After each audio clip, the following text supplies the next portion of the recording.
Good morning. I think it's about time I did a bit of a more extensive tour of the boat. So I'm right at the bow here, just to show how far along we are at the moment. This point in time, as you can see, the hatches have been sealed up. There's going to be windows, but that's going to be sometime in spring.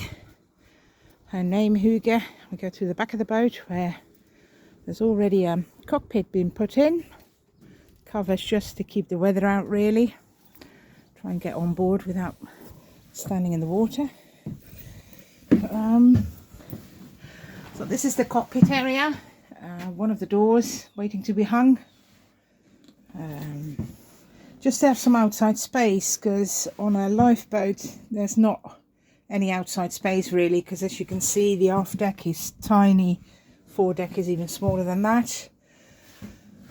Got myself a caravan door to put in, saved me making my own door just for storage, which is quite handy to have because you never have enough storage on a boat. So this would be the opening. Then on the right hand side we've got what we're calling the utility room. At the moment there's loads of water still in there, which was the survival water. I'm very reluctant to throw that away at the moment. You never know what it might come in handy for. If I step back again, you can see the helming station with the wheel, the throttle, all the gauges. The ceiling of the utility room is going to be the chart table, which is quite a nice space. As you can see, there's still everything's still being worked on. I don't edit the videos. Life's too short. You can't edit life, so it's a bit rough and ready, but it is what it is. Then on the left hand side is some light windows to go into the shower room. As I'm stepping up, I'm stepping on top of the engine box. There's 2 steps down into the living area. This is the head's shower and toilet at the moment, which is a bit of a storage room because there's loads of building materials, of course. Then I pan round, one more step down, I'm on the floor to what's going to be the dining area. You need a bit of imagination to see that. The bit that's still orange is going to be a big window. I'm not saying I've thought of that idea myself, because I haven't. I stole that idea of the Lifeboat study, because why think of something when you can just follow somebody's example.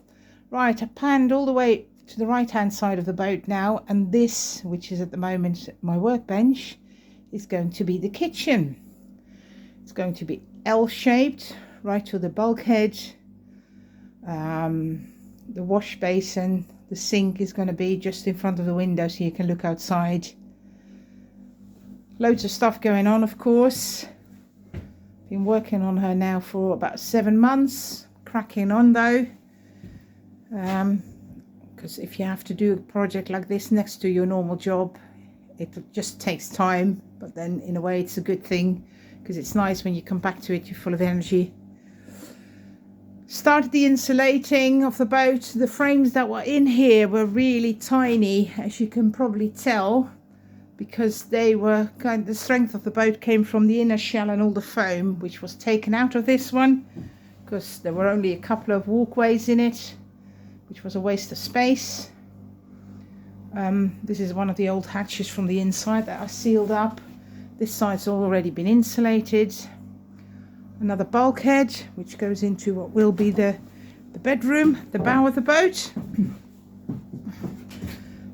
Insulated here as well. This is going to be an interesting shape because, as you can see, it's all rounded off and lots of storage to be made. There's a big hatch there which will let in daylight.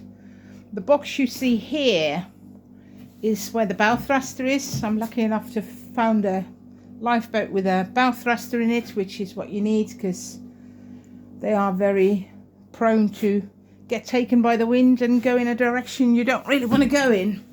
Just stepping down into the keel, I had to buy some barrels to have some counterweight when the gas cylinders, or the air cylinders I must say, came out. Anyway, I'll pan round and round and round. And then we look back at the door. That's basically what I wanted to show you today. So hope you enjoyed it. See you next time. Bye.